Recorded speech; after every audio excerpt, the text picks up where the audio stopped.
Amém. Poder sentar, amados irmãos. Nós estamos,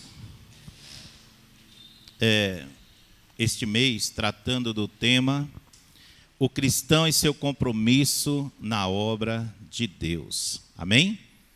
O cristão e seu compromisso na obra de Deus. Vamos repetir? É o tema desse mês, todos os pregadores estarão falando sobre isso. O cristão e o seu compromisso na obra de Deus. Amém? Deixa eu aproveitar e beber essa água enquanto vocês dão glória a Deus. Eu estava com muita sede, não queria ir lá porque achei que não ia dar tempo, né? Aí o Carlinhos é o abençoado.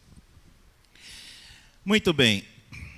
Essa palavra compromisso, ela é uma palavra recente, ela é uma palavra nova, ela não está na Bíblia. Porém, ela tem, na sua etimologia ou na sua origem, ela tem algo muito interessante, que tem tudo a ver também com a Bíblia. Né?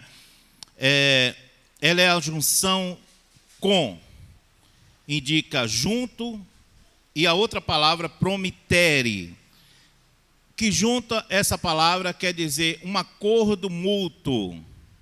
Ela era muito usada em negócios entre duas ou mais pessoas. Então era firmado um acordo e a partir daí as pessoas partiam para aquele compromisso ou aquele acordo que era feito entre si. Nos dias atuais, essa palavra ela significa um acordo, uma obrigação, uma responsabilidade. Então isso é firmado no trabalho quando você é contratado, através ali do contrato de trabalho com o seu empregador, né? Através dos relacionamentos do casamento, namoro, noivado e etc. Na vida social, os compromissos sociais, eventos formais e daí por diante, valores pessoais, enfim. Então, compromisso na obra de Deus é algo que devemos ter. Amém? Existem 3 termos na Bíblia que falam sobre compromisso, não com a palavra em si, como eu falei, ela é recente, mas expressa essa ideia que é a palavra fidelidade. A palavra fidelidade é importante porque ela é muito mais do que você ser leal. É você ter um compromisso. Amém? É você estar cumprindo um acordo. É você ser leal também àquela situação em que você se firmou. A outra palavra que encontramos na Bíblia é ágape, que é amor.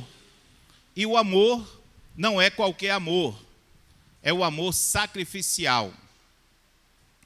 Existem 4 tipos de amor definidos.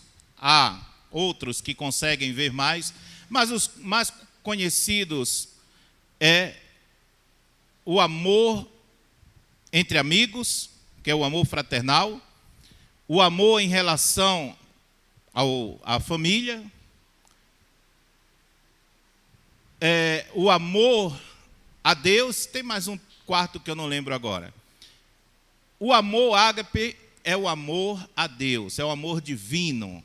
É o amor também entre pessoas com total fidelidade um ao outro. É o amor perfeito. O 4 é o amor sexual. Então, esse amor ágape, o amor de Deus, está dentro dessa definição da palavra compromisso. Então você tem a fidelidade, você tem o amor sacrificial, amém? O amor sacrificial, e tem uma outra palavra que expressa esse compromisso, que é obediência, obedecer. Então essas 3 palavras são expressamente postas na Bíblia e mostram o que nós, como cristãos, devemos ter como compromisso na obra de Deus. E eu quero aqui usar como exemplo um jovem, que naturalmente depois se tornou uma pessoa adulta, a qual Paulo tinha uma estima muito grande por ele. E Paulo, a partir dessa vivência, dessa estima, do que se observava a respeito deste jovem, ele escreve 2 cartas para ele. E o nome desse jovem é Timóteo. Mas eu quero frisar o versículo em 2 Timóteo, capítulo 4, versículo 5. 2 Timóteo 4 e 5, porque eu entendo que este versículo, ele resume todas essas considerações que eu vou fazer a respeito de Timóteo e tudo que está ali, de certa forma, na carta, até porque são 2 cartas com bastante exortações. 2 Timóteo 4 e 5, nós vamos, então, ler e aprender um pouco com o que Paulo fala para Timóteo. Diz assim o texto da palavra de Deus: Tu, porém, vigia em todas as coisas, sofre as aflições, faze a obra de um evangelista e cumpre o teu ministério. Amém?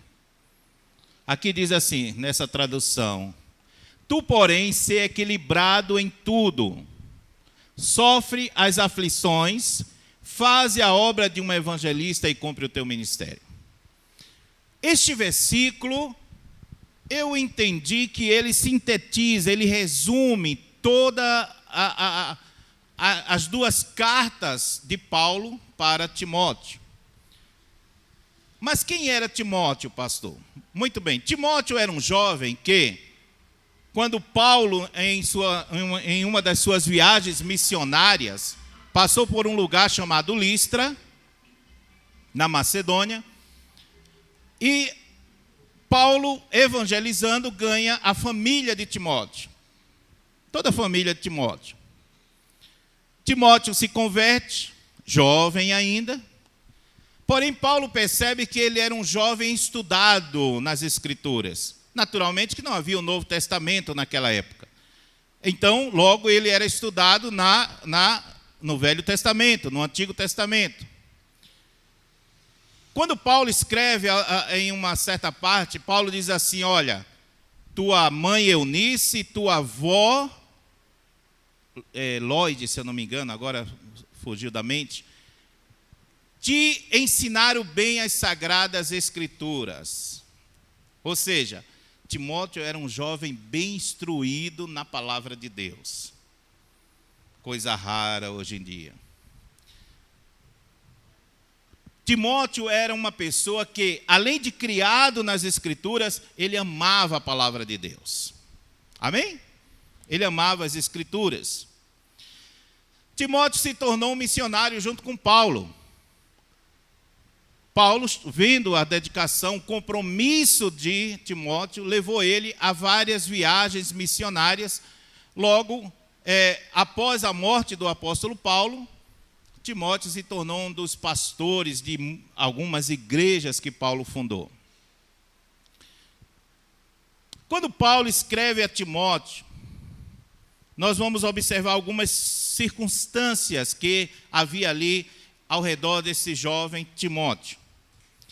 Como eu li aqui, ele começa dizendo em primeiro lugar: Tu, porém, vigia em todas as coisas.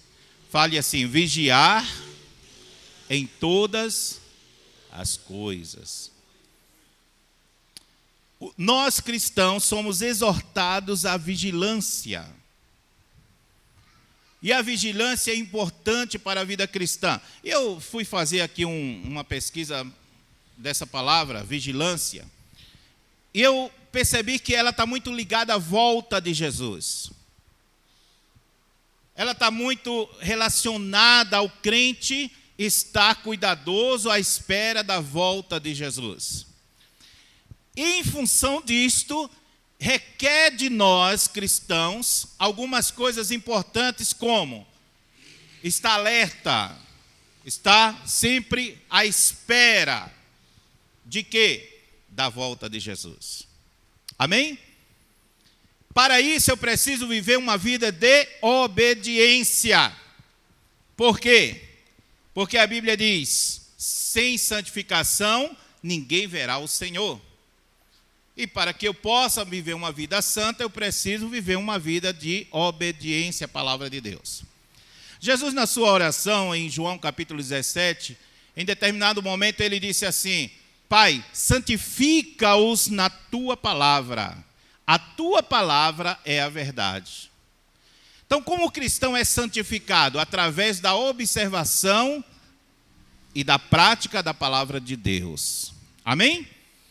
Então, ele disse para Timóteo: vigia. Em quê?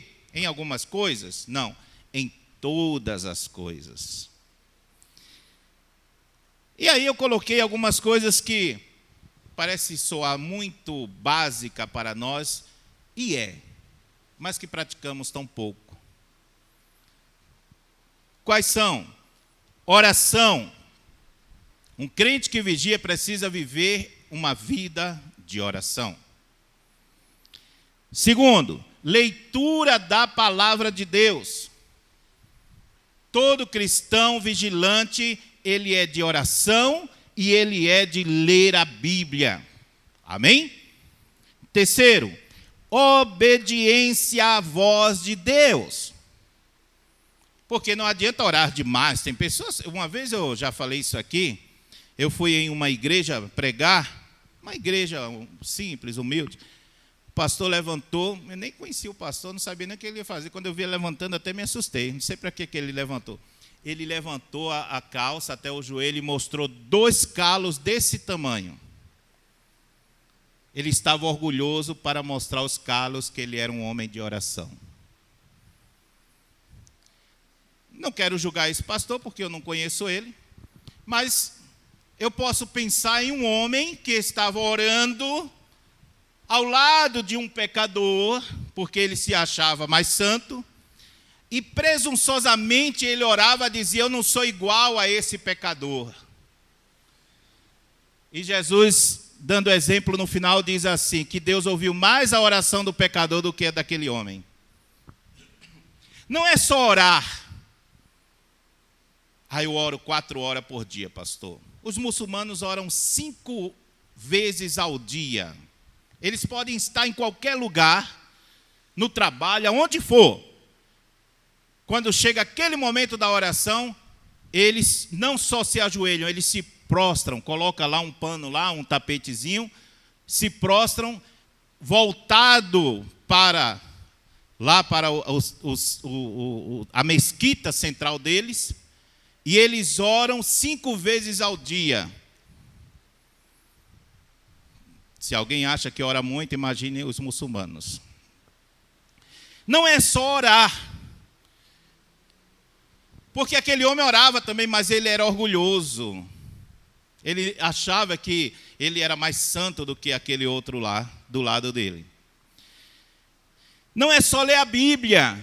Porque ler a Bíblia, eu, por exemplo, trabalhei para um advogado que ele falou que leu a Bíblia várias vezes e não era cristão, era ateu.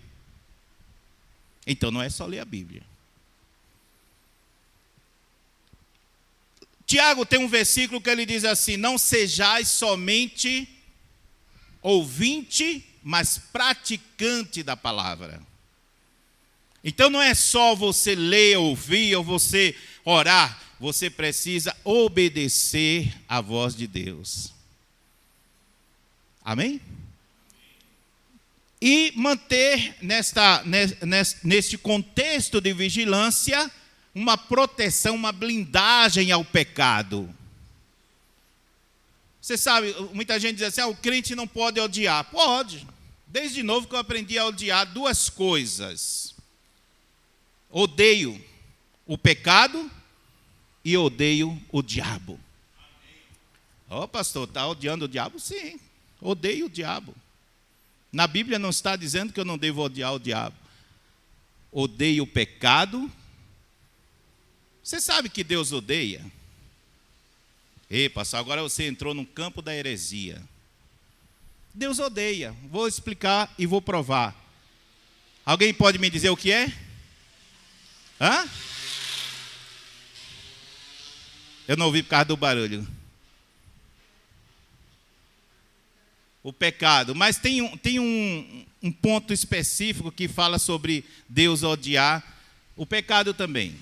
Mas tem uma passagem que fala claramente que Deus odeia. Quem lembra aqui? Também.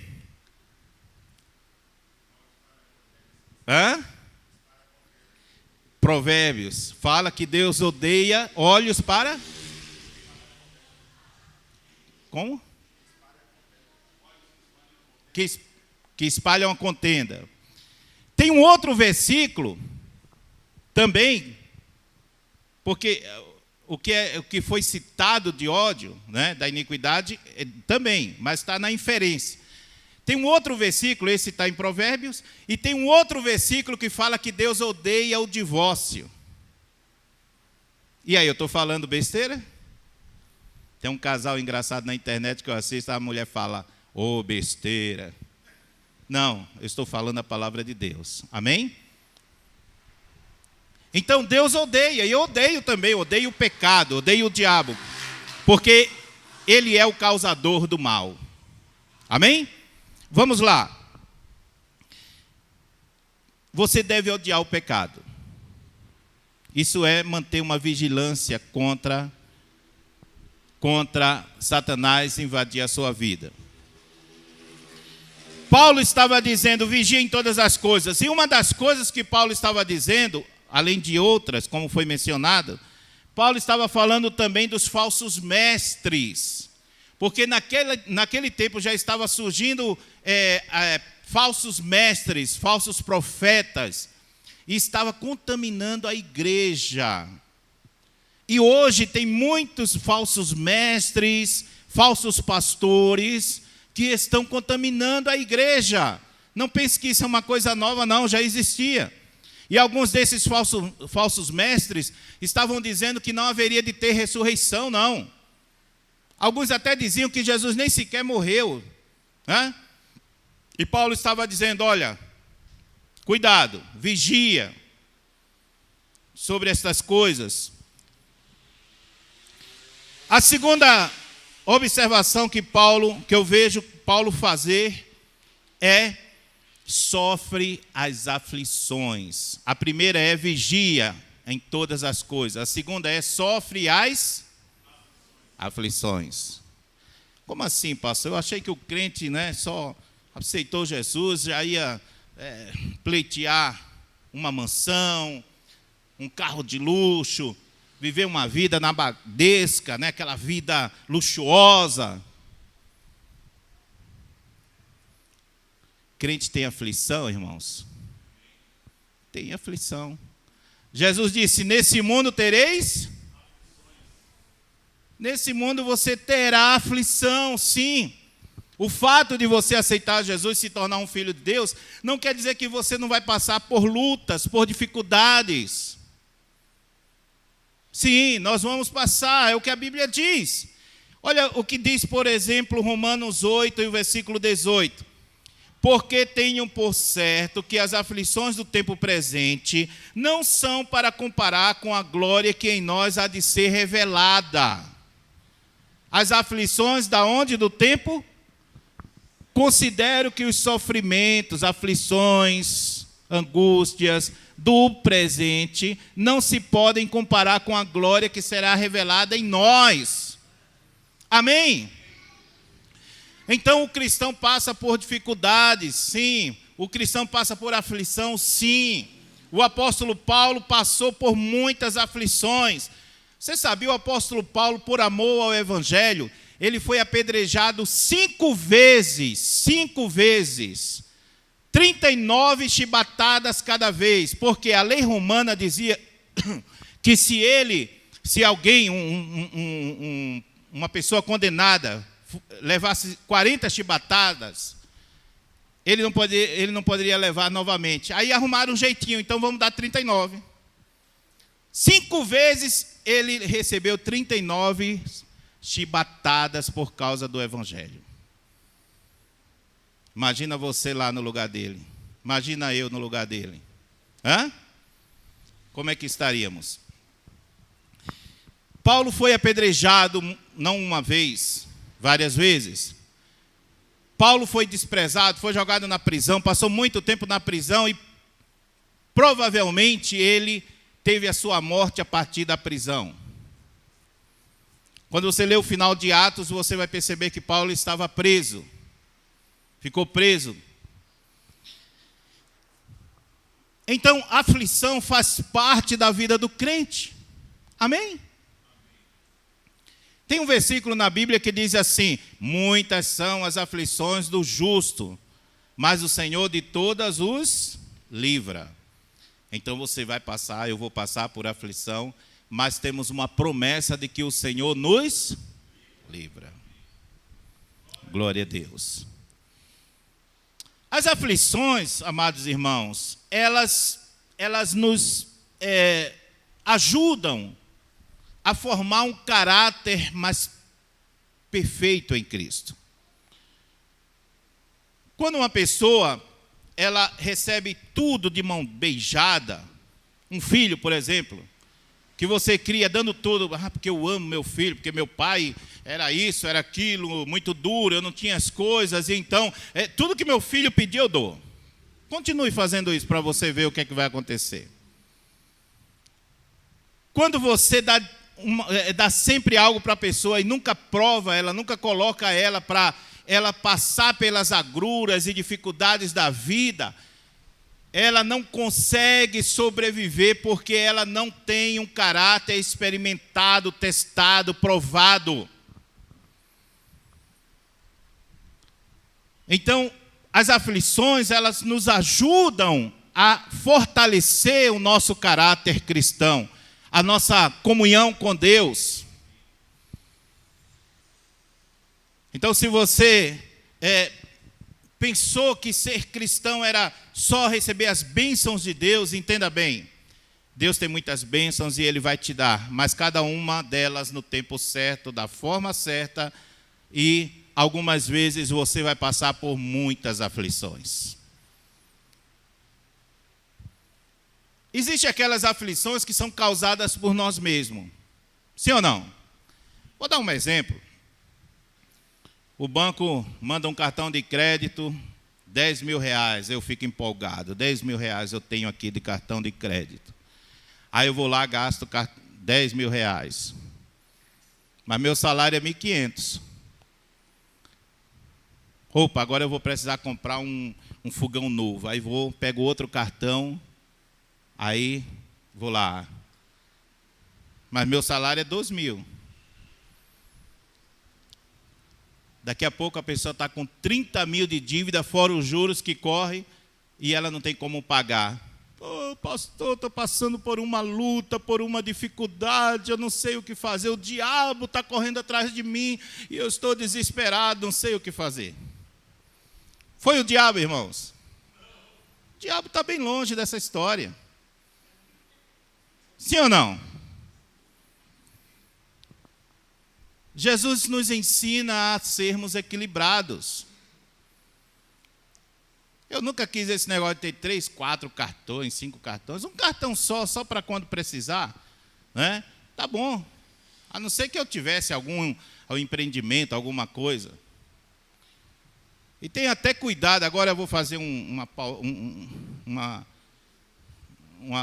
pausa aqui na mensagem, só para dar um conselho para você. A partir de agora, tenha cuidado com o cartão que você empresta, porque o governo agora vai saber cada detalhe do que você faz. E aquele cartão que você empresta para sua mãe, seu pai, para o seu filho, etc., vai ser contado agora como se fosse seu dinheiro.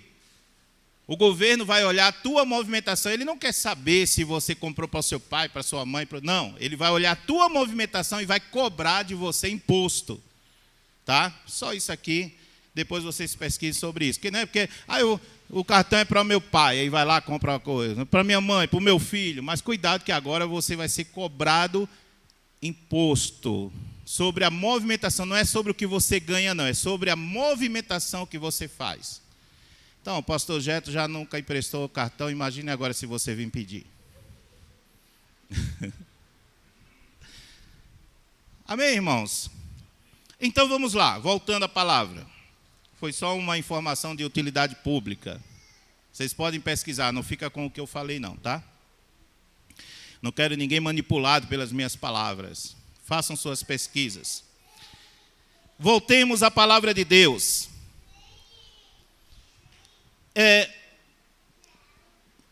Nós precisamos temperar essa coisa da aflição, porque eu vejo muitos cristãos sofrendo, mas não é por causa das aflições em Cristo, mas é porque a própria pessoa cria a sua própria aflição, sua própria angústia, sua própria dor. Amados irmãos, nós vivemos num mundo, preste atenção a isso, que se você fizer tudo certinho, tudo perfeito, você ainda vai sofrer aflição. Vou te dar um exemplo aqui básico, que eu dei de manhã. Eu, por exemplo, e não falo isso para me gloriar, eu acho que é um dever de cada um, o documento do meu carro sempre está certinho, pago tudo certinho, direitinho, não ando com documento atrasado, procuro tudo fazer, olhar a lâmpada e tal, pneu e etc. E quando eu era novo, nem tanto, mas agora mais velho, eu estou ficando mais sensato. Então, se pedir para andar 20 km por hora, eu ando 20 km. Acho que estou ficando velho também, né? A gente vai ficando meio... Se pedir para andar 40 km, eu ando 40 km por hora. Certo? Então você pode fazer tudo certinho, presta atenção a isso. O documento está em dia, o carro está todo em dia. Você está andando certinho, direitinho, ali na faixa, com todo cuidado. Vem um cara bêbado, bate no seu carro, perda total. Aí eu te pergunto, você fez alguma coisa para isso acontecer? Não. Ainda que você esteja tudo perfeito, certinho, você ainda está passivo de sofrer aflição. Sabe por quê? Porque Jesus disse, nesse mundo tereis aflições. Aflição. Então você terá aflição, mas o Senhor é contigo, Ele te ajudará nessa situação difícil da tua vida.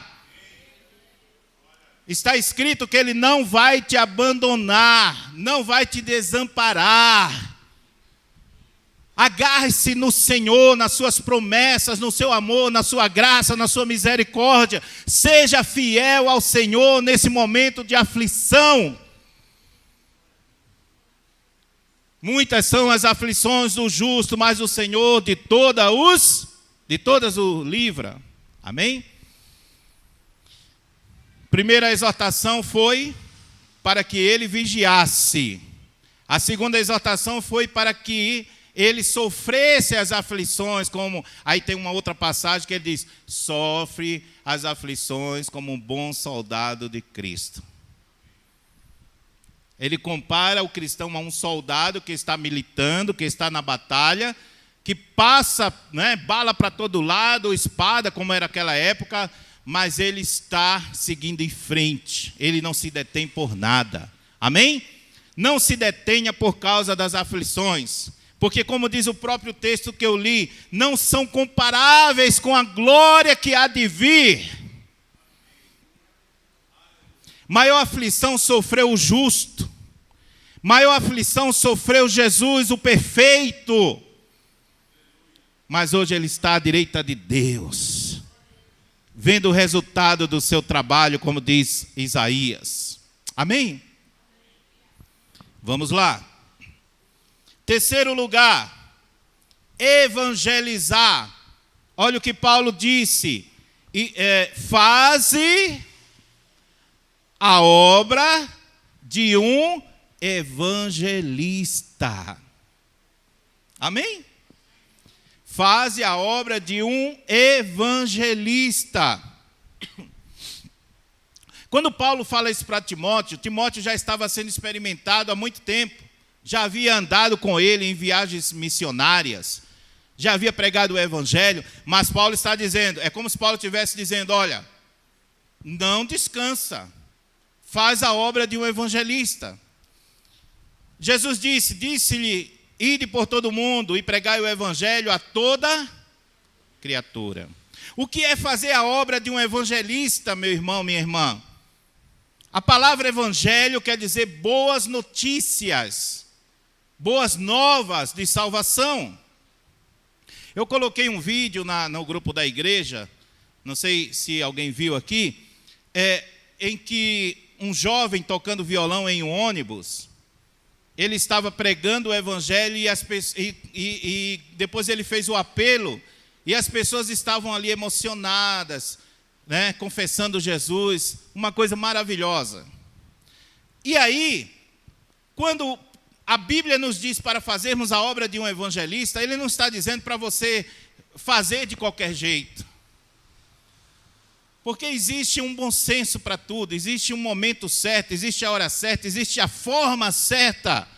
Né? Tem pessoas que vão pregar o evangelho e começa a acusar, você vai para o inferno, você é isso, você é aquilo, e só causa revolta nas pessoas, causa raiva, rancor. E ela, estou fazendo a obra de um evangelista. Não, está fazendo a obra do inimigo, de acusação. Porque a palavra evangelho é boas notícias. Amém? Fazer a obra de um evangelista não é você pregar o evangelho para converter alguém. Não. Quem converte é Jesus. Sim ou não? Eu não converto ninguém. Quando uma pessoa aceita Jesus através do meu trabalho de evangelista, é porque ela foi tocada pelo Espírito Santo e o Espírito Santo a convenceu, não foi eu que convenci ela. O meu trabalho é fazer a obra de um evangelista, mas a obra de salvação quem faz é o Espírito Santo. Amém? Então a pessoa pode aceitar ou não aceitar esta obra, esse anúncio. Fazer a obra de um evangelista exige que você esteja em comunhão com Deus, para que você saiba fazer conforme a vontade dele, não a sua. Fazer a obra de um evangelista não é você sair fazendo coisas absurdas por aí, de qualquer jeito, pregando o evangelho, fora de contexto, fora de lugar, fora de hora. Está lá no seu trabalho. Eu sempre falo para os meus filhos, se você está trabalhando, aquele horário não é seu, é da empresa. Você tem a obrigação naquilo que foi contratado para trabalhar. É assim que funciona, né? O cara vai trabalhar, tem que ser do meu jeito. Como assim? Espera aí. Tem um empregador, tem um chefe, tem um contrato. Não é do seu jeito, é do jeito que a empresa pede. Você aceitou no contrato isso. Sim ou não? Então, aquele momento não é um momento de você, agora eu vou pregar o evangelho, vou parar aqui o setor todo. Pessoal, é o seguinte, meu chefe não está sabendo, mas agora eu vou pregar o evangelho aqui e todo mundo vai ter que engolir. Não. Fazer a obra de um evangelismo exige sensatez, exige percepção, discernimento. Você pode estar sentado ao lado de uma pessoa no ônibus, e você então pelo Espírito, você percebe que aquela pessoa está sensível, está preocupada, está com algum problema. O Espírito Santo toca no teu coração e você olha para essa pessoa e você diz, olha, eu não sei qual é a sua fé, mas eu gostaria de orar por você. Eu vejo que você não está bem. Isso é fazer a obra de um evangelista. Amém? Fazer a obra de um evangelista é você levar boas notícias. Pessoas, olha, Jesus ama vocês. Jesus veio para salvar. Jesus veio para trazer uma nova vida. Se você crê, aceite esse Jesus maravilhoso que te ama, que deu a sua vida por você. Fazer a obra de um evangelista é muito bom, meus amados. Amém? E quando você tem isto em mente, não tem claro a forma, o lugar certo, a hora certa, mas em qualquer lugar da forma certa, dirigido pelo Espírito Santo, você faz a obra de um evangelista. Ah, não, eu não faço porque lá na igreja nem tem um ministério de evangelismo, então também não vou falar. Não. aonde você estiver com sabedoria, você pode fazer a obra de um evangelista. Amém? Nós somos chamados para vigiar, nós somos chamados a entender que nós passamos por aflições, amém? E nós somos chamados para fazer a obra de um evangelista. E é tão gostoso isso. É tão gostoso você falar de Jesus. Fazer a obra de um evangelista, meus irmãos, é também dar testemunho. Alguém uma certa vez falou o seguinte, que as minhas ações devem falar mais alto do que minhas palavras. O que significa? Não adianta eu falar um monte de coisa, mas eu não vivo, eu não obedeço, eu não dou testemunho. Às vezes a pessoa está falando para o marido assim, toma vergonha, vai aceitar Jesus como teu Salvador. Olha, isso é fazer a obra de um evangelista? Fica aí fazendo todo tipo de pecado que você vai para o inferno. Cadê a boa notícia nisso?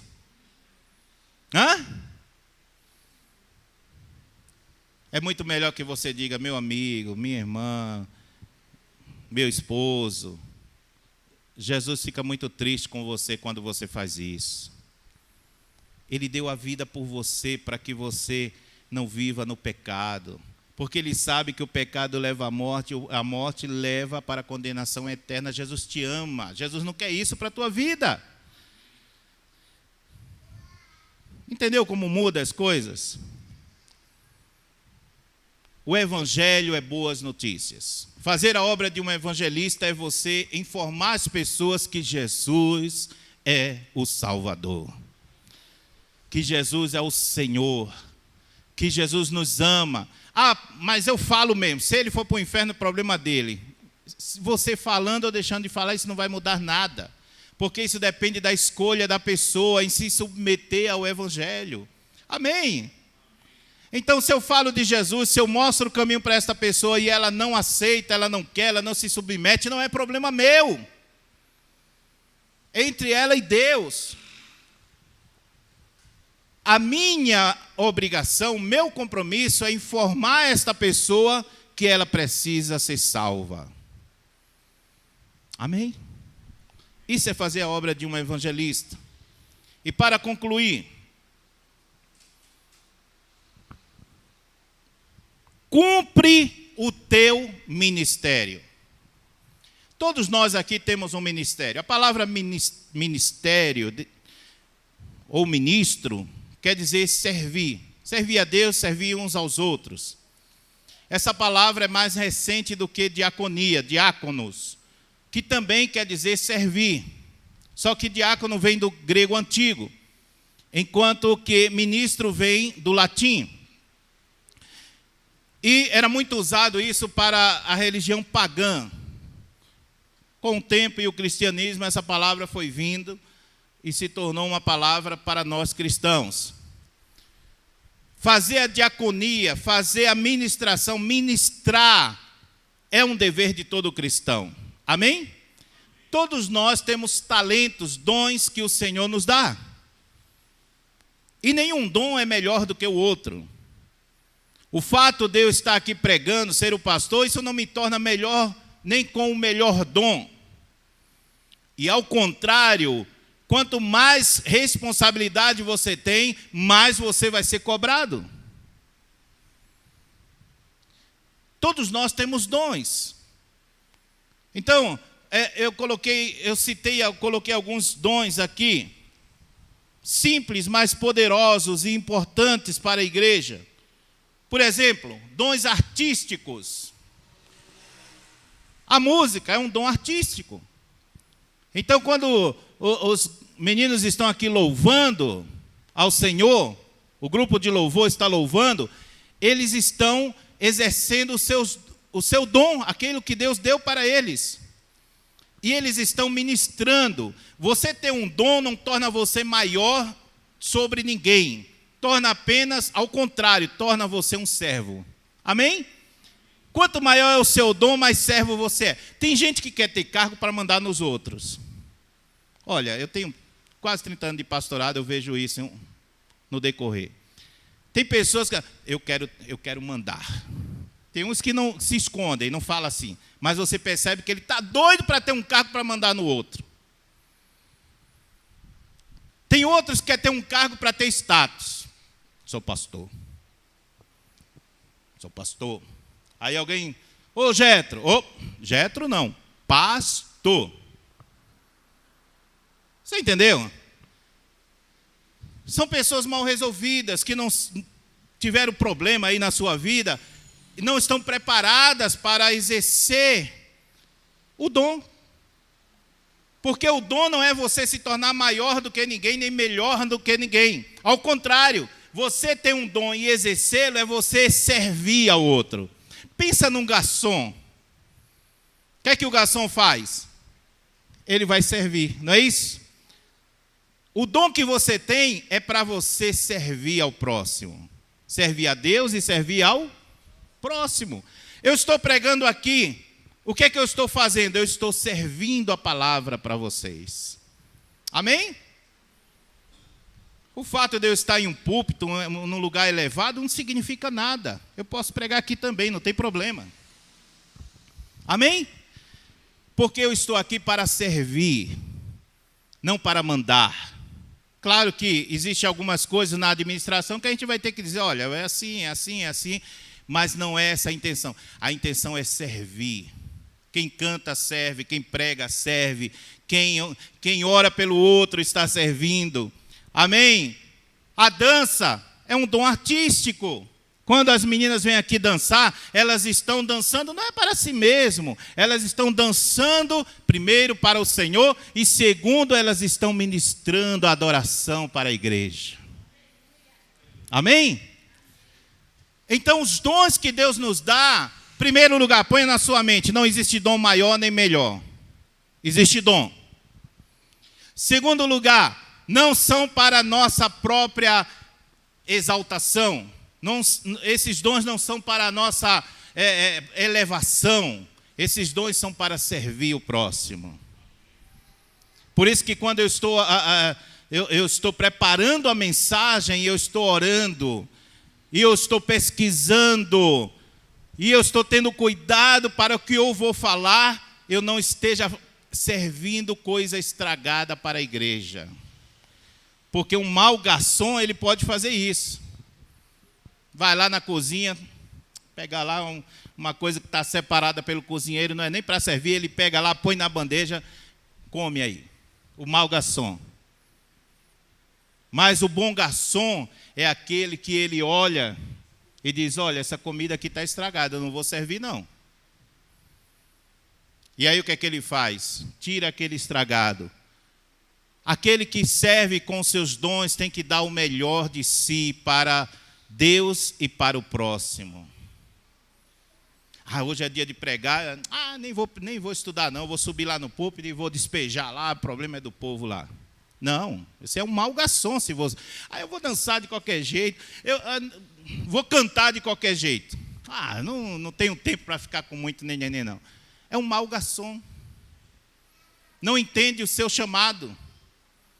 Não entende o propósito do seu dom. O propósito do dom é servir, mas servir com amor. Servir com alegria. Amém? Servir com temor a Deus. Senhor, o que eu estou falando está abençoando? Está trazendo crescimento para a igreja?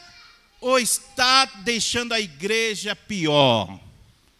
Eu estou falando da tua palavra ou estou falando de mim mesmo? Eu estou servindo o alimento que vem do céu ou o alimento que vem do meu coração enganoso? Servir com temor, com cuidado, para não servir mal. Servir bem. Seja o que toca, seja o que dança, seja o que prega, seja o que ora pelo outro. Seja o que faça qualquer coisa. Não gostam que chama assim, né? A tiazinha da escolinha. Não é tiazinha. A irmã que está servindo na escolinha com as crianças. Amém? Ela tem que servir bem, com amor, pensando o seguinte: cada criança dessa vai ser um futuro ministro do Senhor, vai desenvolver vários dons, e eu tenho que zelar, cuidar, né? Aí ela chega cedo, ela tem que arrumar as coisinhas lá para as crianças, e aí ela vê se está tudo em ordem. É assim que a gente tem que fazer. Não é chegar de qualquer jeito, e põe aí as crianças aí, vem criança, não é assim. Não, cada um de nós temos que servir bem com os dons que Deus nos deu. Amém? Então, meus amados irmãos, eu quero finalizar dizendo: Deus nos deu muitos dons. Tem pessoas que têm um dom. Tem pessoas que têm 5, 6 dons. Olha só. Tem pessoas, um dom você vai ter. No mínimo um você tem. E não se preocupe porque você tem um dom, não. Você tem que fazer bem este dom funcionar.